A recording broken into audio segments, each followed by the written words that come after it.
நேரடி நெல் கொள்முதல் நிலையங்களை திறப்பதற்கு ஆளும் கட்சியினரின் சிபாரிசு கடிதம் கட்டாயம் என்ற அதிகாரிகளின் நடவடிக்கையை கண்டித்து பாதிப்புக்கு உள்ளான விவசாயிகள் சாலையில் நெல்லை கொட்டி மறியல் போராட்டத்தில் ஈடுபட்டனர்.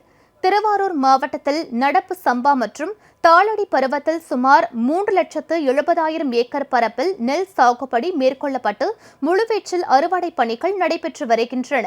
விவசாயிகள் உற்பத்தி செய்யும் நெல்லை கொள்முதல் செய்ய ஏதுவாக அரசு சார்பில் திறக்கப்பட்டுள்ள நேரடி நெல் கொள்முதல் நிலையங்களும் ஆளும் கட்சியினரின் சிபாரிசு செய்யும் தேவையற்ற இடங்களில் மாவட்ட நிர்வாகத்தால் சுமார் 400க்கும் மேற்பட்ட இடங்களில் திறக்கப்பட்டுள்ளதாக புகார் எழுந்துள்ளது.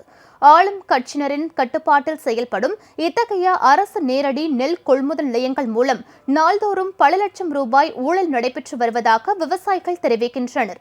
திருவாரூர் மாவட்டம் மன்னார்குடியை அடுத்த கருவக்குளம் கிராமத்தில் 100க்கும் மேற்பட்ட ஏக்கரில் சம்பா தாளடி சாகுபடி மேற்கொள்ளப்பட்டு தற்போது இரவு பகலாக அறுவடை நடைபெற்று வருகிறது. ஆனால் இப்பகுதியில் அரசு நேரடி நெல் கொள்முதல் நிலையம் திறக்கப்படாததால் நெல் மூட்டைகளை சாலை மற்றும் வயல்களில் கொட்டி வைத்து பாதுகாத்து வருகின்றனர். அமைச்சர் மற்றும் ஆட்சியரிடம் புகார் அளித்தும் நடவடிக்கை எடுக்காததால் சாலையில் நெல்லை கொட்டி வைத்து விவசாயிகள் மறியலில் ஈடுபட்டனர்.